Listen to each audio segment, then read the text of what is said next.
5 days, teachers from one school in Parma have been on the picket lines. They say they were excited to return to the negotiating table today, but talks quickly broke down. None of us are willing to go back into our classrooms if it's not what our students deserve. Tonight, teachers from Summit Academy, a charter school for students with special needs, say they are at an impasse. News 5's Amanda Van Allen live outside the school where the teachers plan to return to the picket line tomorrow.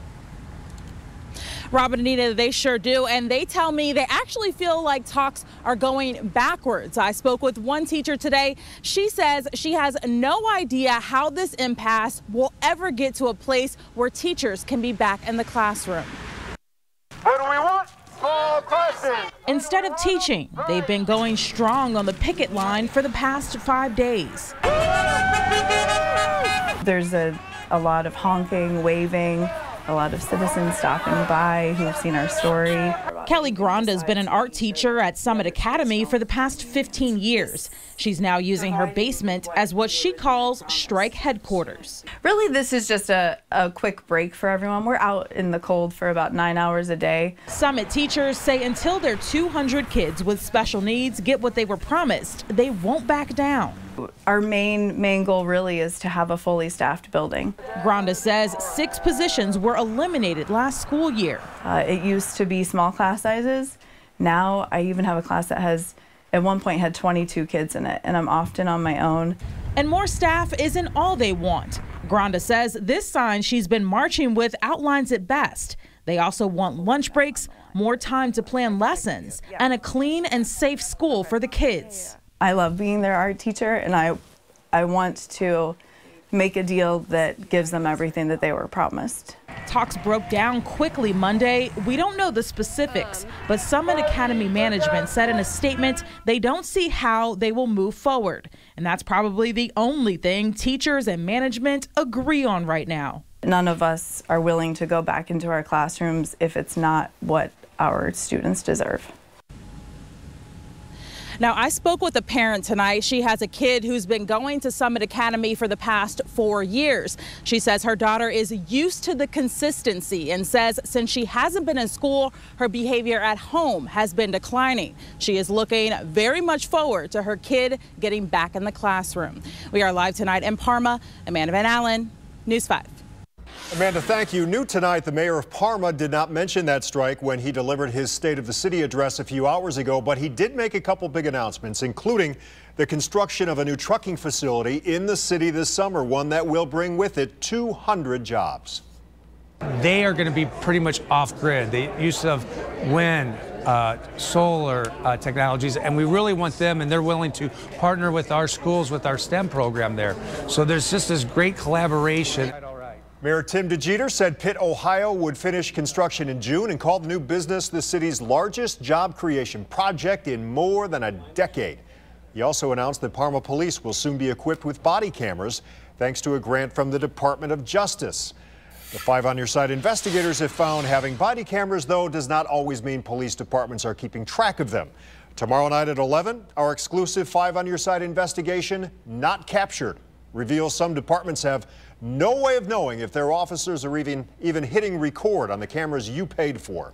Tonight, we do have new information on the breaking news we brought you at 5. Repairs are complete after a gas leak in Cleveland this evening. Cleveland's official breaking news chopper, Air Tracker 5, was over the break as repairs were underway at 5 today. Tonight, Dominion Energy told News 5 a contractor bored into a 4-inch line near East 105th and MLK Boulevard. Crews were able to shut off the gas to start working on fixing it. 8 customers were affected, including the VA office and Museum of Natural History. Dominion says crews restored their gas tonight. Airbags that don't work, gear shift malfunctions, even steering wheels that could fall off. Man, those are just some of the serious safety defects we found in vehicles once driven by state workers across Ohio. 5 on Your Side, Chief Investigator Ron Regan here tonight. Ron, these are the same vehicles that they're selling now to us. Well, it's not just the safety of state workers, but really all of us on the road. Those vehicles are eventually auctioned off with a failure to disclose a word about safety risks. I look at the interior of the vehicle. Jim Hoover's shopping for a good deal. Appears to be pretty sound, pretty clean. On a used car. I do notice that it has a cracked windshield, so I'm going to need to spend about $300 on a new windshield.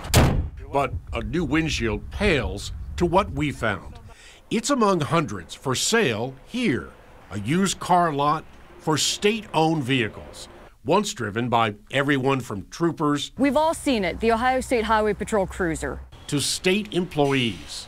This is a really good deal for someone. It really is. 6 times a year at this lot on the west side of Columbus, you're invited to a public auction. I'm like, here, wherever someone doesn't bid on one, that's the one I want. But we found the one you want may have a major safety defect. A defect that you're never told about. Everything from electrical fires to faulty cruise control, causing vehicles to crash. At this auction, we found 53 of 236 vehicles. 1 out of every 5 being sold to you had serious safety defects. It's a safety issue. It's a public safety issue. Chris Basso is with Carfax, a company specializing in backgrounding cars for potential buyers. Because if that recalled parts fail while the car is being driven, then you have a serious problem on your hands where anybody around that vehicle could be in danger. This 2015 Dodge Charger police version has a faulty cruise control that could cause a crash. Even so, the sticker says no known defects. And this 2012 Ford Focus, a door opens while driving. Again, sold to you with no known defects. Everybody on the road is at risk. Open recalls affect everybody on the road. So we wonder just how many state vehicles have active safety recalls. We compared a state database of all 13,000 state-owned vehicles with recalls maintained by the National Highway Traffic Safety Administration. We found more than 2,000 had active safety recalls. These are cars that have defects that the manufacturer has identified and wants to fix for free. But that large percentage aren't getting done for one reason or another, and it's jeopardizing our public safety. Well, state officials declined to speak with us on camera, but in a statement admitted selling vehicles with no known defects refers only to mechanical issues like brakes and transmissions, not safety recalls. I'm Chief Investigator Ron Regan. Thank you, Ron. Well, if your property is still intact after yesterday's wild winds, consider yourself lucky. The wind literally blew the roof off this apartment building in Woodmere. Air Tracker 5 showing us the gaping hole left behind. And the roof, not the only damage at those apartments. No, 15 cars were damaged by flying debris. Some of them even wound up buried in it. The damage was worse in an area of the building that was damaged by fire last month. The owner thinks the fire weakened that part of the building, allowing the roof to be blown off. 12 units were damaged in the fire, and the owner initially thought 10 more were damaged by the storm. This evening, he told News 5 he asked the people in 6 more apartments to move out as a precaution. And right now there are still families sitting in the dark after those powerful winds knocked out power in Northeast Ohio. One of the neighborhoods, Cleveland Slavic Village. It could be tomorrow, maybe even Wednesday, before power is restored. For customers like Janice, every hour without power could be life or death. I called at 8 o'clock this morning, and they said the power should be restored at 1 p.m. on the 26th, which would be tomorrow. Mom's 81. You know, she's about to be 82. She takes breathing treatments for her breathing, and she can't take them because we have no power. She says she has bags packed just in case she needs to rush her mother to the hospital. Trees didn't just take down power lines in Slavic Village either. They also fell right onto people's homes. A spokesperson from First Energy told News 5 wind damage does take the longest to recover from because it's just so widespread. It is using additional crews now to try and hurry things along. We have a roundup of all the weekend storm damage on our News 5 app. You can also look for our story about power outages for a link to get an estimate on when your power might be turned back on. Well, crews are finally able to get back to work to restore that power now that the winds have calmed down, just around 5 to 10 miles per hour. But that means cold temperatures. Let you know how cold and how long it's going to last coming up. And we know the weekend took a toll with all that wind we had here in Northeast Ohio, but hey, take a look at what it's doing to Niagara Falls. I don't want to be there. We're going to explain this bizarre phenomenon that forced a popular tourist spot to shut down. It's just scary, isn't it? Holy cow. The Sandstone Step Bandits, they strike again, but this time homeowners are taking matters into their own hands.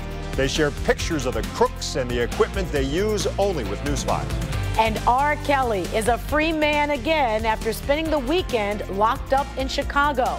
Find out where his first stop was after posting bail this evening on aggravated sexual abuse charges. Still no updates from police tonight on a strange and bizarre crime trend you only saw right here.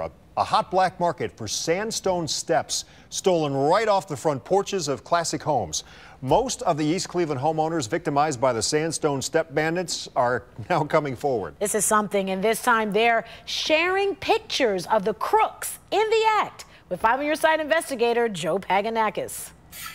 Well, East Cleveland residents reaching out to News 5 showing us pictures of the suspects they say are stealing sandstone steps in their neighborhood, sending those pictures to East Cleveland police. Photographs of their heavy equipment and license plate numbers. The voice started all the way over to where you see the bricks on this side. Rutheria Tucker looks at what's left of her East Cleveland family home of 50 years and its now vandalized front porch. And the stones went round like a curve, like that way. The once Grand Century home, just one of the latest victims of the sandstone thieves who have stripped dozens of homes over the past 5 months. I never thought they would steal the steps and the banisters. Heartbreaking because Rutheria had plans to restore the home, recently putting on a new roof and gutters. Oh, I felt terrible about that because those stones was real big, real heavy.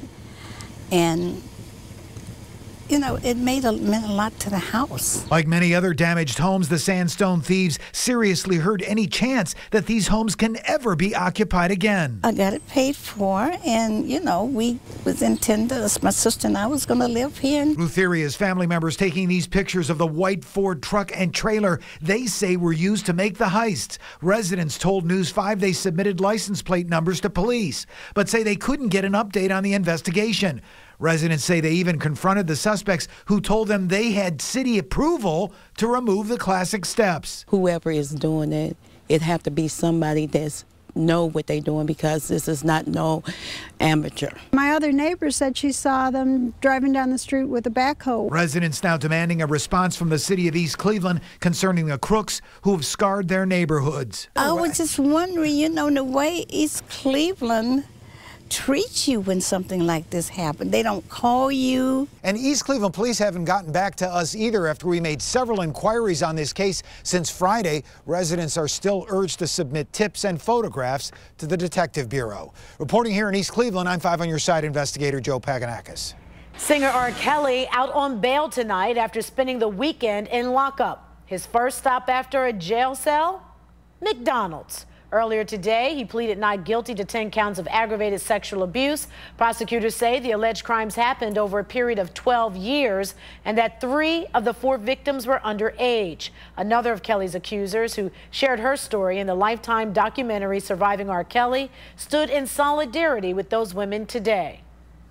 The years of him preying on young women have gone on for far too long. Robert Sylvester Kelly must be held accountable for the many lives he has ruined. Kelly has denied rumors of sexual misconduct that have haunted him for decades. His attorney says, as far as he knows, all the women accusing his client are lying. Okay, we've shown you what happens when Niagara Falls freezes over. Here's what appears to be the effects of a thaw mixed with a windstorm. Oh, man. Massive chunks of ice blown off Lake Erie up and over a retaining wall. An unusual sight, yep, that unfolded as wind gusts topped 60 miles per hour and they pummeled the area. The ice piled up along a scenic parkway and that forced officials to shut the parkway down. Brian Shaw, you spent some time up that neck of the woods. What the heck was You know that? a lot about this. I do. I lived in Buffalo for a few years. Yeah. Still have a lot of friends there. So what happened was they have what's called an ice boom, and I have a picture of that if we want to pop it up here. It's an area to stop the ice from making it inland, because what happens on Lake Erie and in the Niagara River near Buffalo there, it kind of bottlenecks very, very quickly. So they have this little area to keep the ice from moving inland. So here's what we're talking about. There's Buffalo.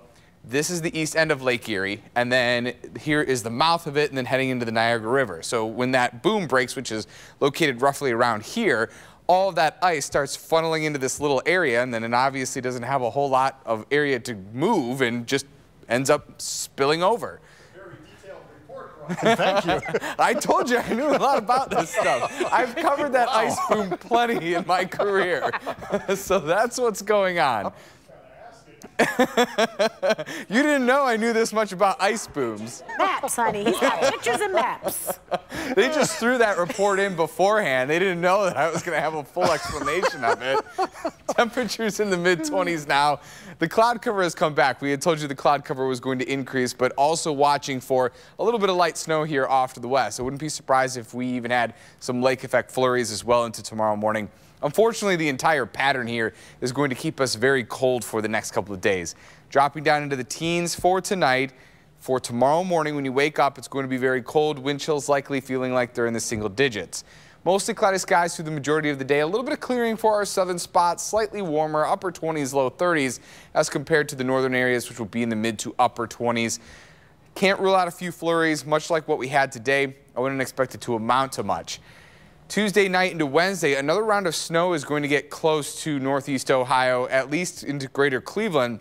Lake Geauga, Ashtabula County could have a little bit of light snow early Wednesday. Southern spots staying clear, more sunshine, and warmer temperatures as well. Look at the temperature difference from north to south here for areas around northeast Ohio. 31 Cleveland, 31 Mentor, but into the 50s, Canton into the south. Huge temperature difference, so we may have some snow for the northern spots, but then a little bit of rain for those southern areas because you're going to be that much warmer. Temperatures start off cold for tomorrow, climbing into the mid-20s by the afternoon and then pretty much staying put there. Possibly a little bit of sunshine by the afternoon. Temperatures are going to remain a little on the chilly side for us. We are going to have some snow to the north. Partly cloudy skies there on Thursday in the low 30s. We'll go from rain showers to snow showers possible into the low 40s.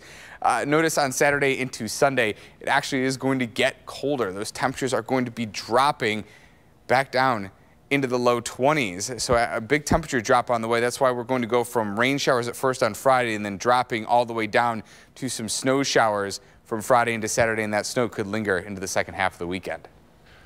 Brian's the kind of guy, ask him how he's doing, he'll tell you. He'll tell you, he'll have details and pictures. Graphics. Yes. Thank you for that, Brian. That was Next great. we'll have animation. That was fantastic. The Cleveland Bagel Company has the city's west side in a craze for its hot, fresh bagels. And now the east side gets to join in on the delicious delight. We put in a lot of hard work. The bagels themselves take about 3 days.